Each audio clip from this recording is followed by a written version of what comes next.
नमस्कार दोस्तों, आप सभी का स्वागत है हमारे शो में जिसका नाम है गीतों की कहानी करिश्मा की जुबानी, जहाँ हर गीत एक रंग, एक भावना और एक अनूठी कहानी को छूने का प्रयास करता है। जहाँ हम संगीत को एक नए दृष्टिकोण से देखेंगे और उसके साथ जुड़ी हर कड़ी, हर कहानी और हर किस्से को सुनेंगे। मैं करिश्मा वाबले आप सभी का स्वागत करती हूँ इस संगीतिक रोमांचक यात्रा में, जहाँ हम सभी मिलकर अद्वितीय कहानियों की दिशा में बहेंगे। तो शुरू करते हैं आज की यादों के सफर के नए झरोखे को और आने देते हैं नई कहानी के झोंके को।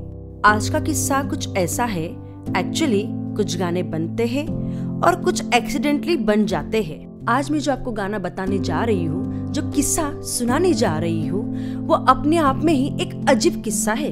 इस गाने में गायकी की कम लेकिन अदाकारी की बात ज्यादा है। उस वक्त एक फिल्म बन रही थी।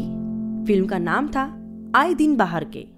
इस फिल्म के डायरेक्टर थे रघुनाथ जलानी और प्रोड्यूसर थे ओम प्रकाश जी, जो ऋतिक रोशन के नाना थे। ओम प्रकाश जी को जितने भी लोग जानते होंगे वो तो जानते ही होंगे कि उनकी जितनी भी फिल्म आई, सारी फिल्मों का टाइटल ए शब्द से ही शुरू होता है। जैसे कि फिल्म आपकी कसम, आशिक हूँ बहारों का, आखिर क्यों, आशा, आस का पंछी, आई मिलन की बेला, ऐसे कई सारे फिल्में। वो मानते थे कि ए शब्द से बनी हुई फिल्में सुपरहिट होगी।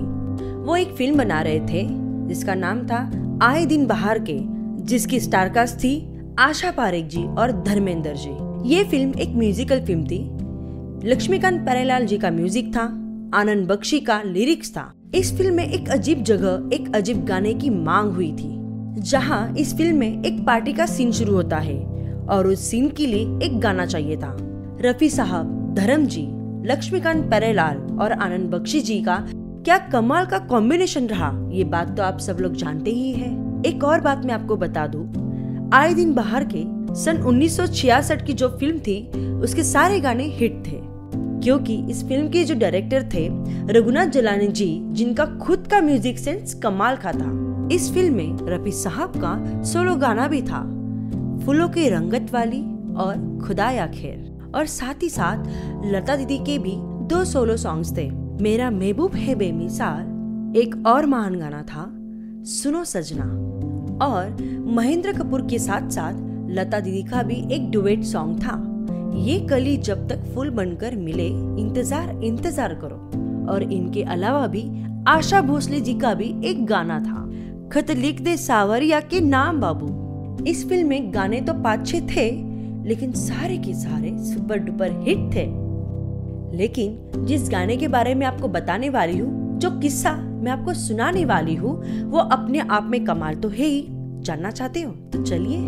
इस फिल्म में एक जगह पर एक सीक्वेंस आता है जहाँ धर्मेंद्र जी को पता चलता है कि आशा पारेख ने बेवफाई की है। तब आनंद बख्शी को बुलवाकर सिचुएशन समझाई गई और रघुनाथ जलानी जी चाहते थे कि ये गाना आम बेवफाई वाला गाना ना हो, इस गाने में कोई अनोखी बात होनी चाहिए। ये बात सुनकर आनंद बख्शी को एक पुरानी बात याद आ गई। उनके एक पंजाब वाले दोस्त ने अपना दिल टूटने पर अपनी महबूबा के लिए एक खत लिखा था, लेकिन वो खत ना होकर गालियों की लिस्ट थी और उसमें लिखा था, तेरा सत्यानाश हो तो कुत्ते की मौत मरे।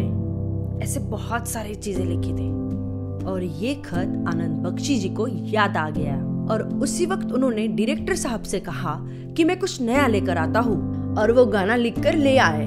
और जब लक्ष्मीकांत जी ने गाना सुना, गाने की लिखाई तो बहुत ही कमाल की थी, लेकिन वो गाना ना होकर बद्दुआओं की लिस्ट थी, जिसमें फिल्म का हीरो फिल्म की हीरोइन को बद्दुआ दे रहा है कि तू जी ना पाए, तू ये ना कर पाए, तू वो ना कर पाए, तू मर जाए।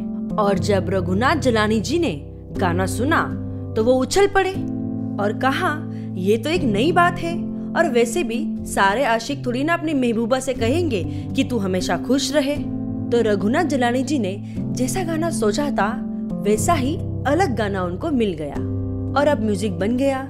फिर जाके रफी साहब से इस गाने के बारे में बात हुई। रफी साहब ने गाना सुना और सुनते ही मना कर दिया और कहा कि दुआएं तो ठीक है, लेकिन बद्दुआएं मुझसे ना दी जाएगी। ये बात सुनकर रफी साहब को समझाया गया कि आप मजाकिया गाने भी गा लेते हैं, धमाल वाले भी गाना गा लेते हैं। ये गाना थोड़ा सा अलग है और ये गाना गाने जैसा भी है और आप इस गाने को काम के तौर पर लीजिए। ये बात सुनकर रफी साहब मान गए और कहा कि काम तो काम है, तो चलिए गा ही लेते हैं। फिर रफी साहब स्टूडियो पहुंच गए और गाना गा दिया और अब गाना बन गया और ये गाना धर्म जी को सुनाया गया। सुनते ही धर्म जी ने फौरन मना कर दिया और कहा कि मेरी भी एक फैन फॉलोइंग है जिसमें मर्द भी है और औरतें भी है और मारा मारी तक बात ठीक है, लेकिन बद्दुआ देता हुआ मैं अच्छा नहीं लगूंगा।